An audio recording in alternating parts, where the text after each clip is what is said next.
Hey, what's up, online community? And thanks for stopping by and checking out another segment of Straight No Chaser, where I talk sports and culture for fans, oftentimes with the fans. Now, I've been on a little bit of a hiatus for the past couple of weeks, which has allowed me to kind of regain my energy, but also, more importantly, catch up on some topics that are happening in the world of sports as well as in the world around us in general. Now, today I decided to go it alone. I had some people that wanted to join me, but I wanted to use this opportunity to really give my direct thoughts in terms of some of the things that's going on both in our country and also in the world of sports. But before we get into it, you know how we do. Grab your favorite libation. We're about to get into it. Straight No Chaser.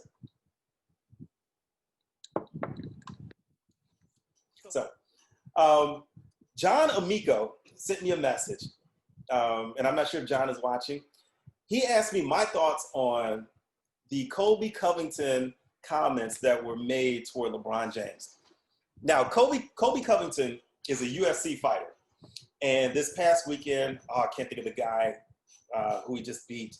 But basically, Colby Covington promoted this fight as a black, and this fight was promoted as a black versus white fight. Black fighter, white fighter.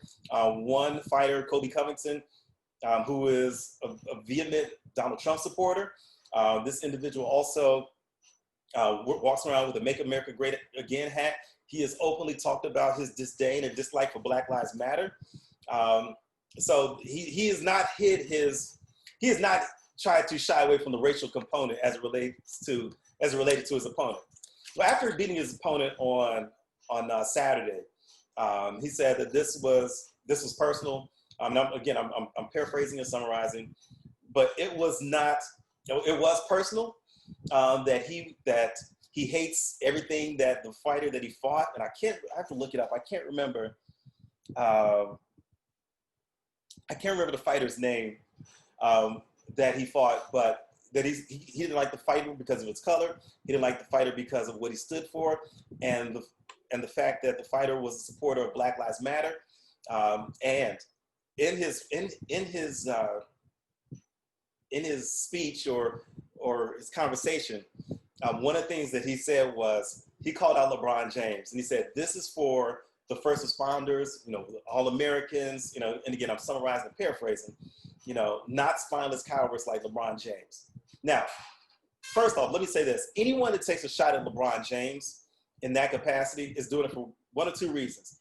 Either it's for clicks, or it's because there is a certain level of hatred toward LeBron James, and in particular, men of color, when they are strong and when it's perceived that they are stepping beyond when they're stepping beyond their bounds, when they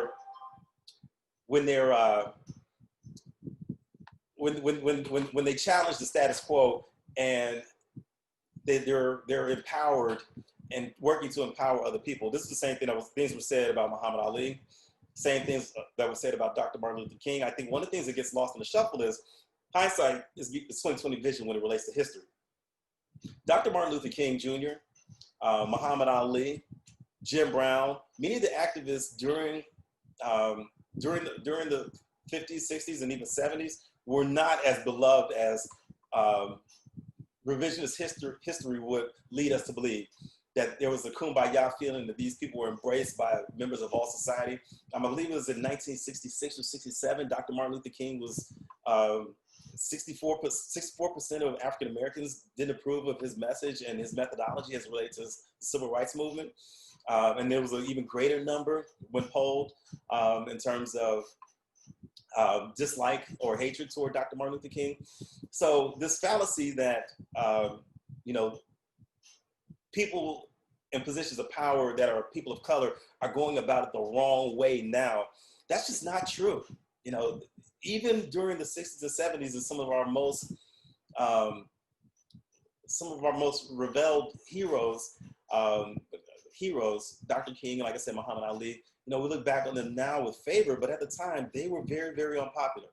So I said all that to say, the comments made by Colby Covington, first of all, were classless, baseless. I think it was bait. I think it was clickbait. LeBron James has done the right thing by not responding to these comments.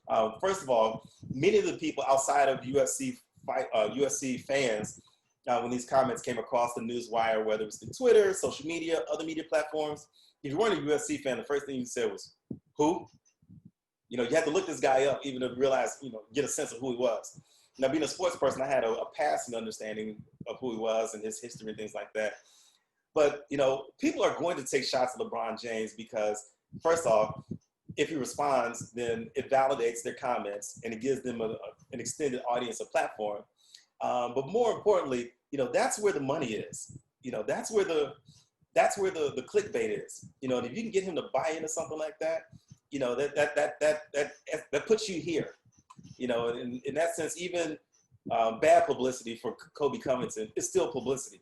And I appreciate LeBron James taking the high road, and Colby Covington has posted and tweeted some other things trying to bait LeBron James and get him into this conversation.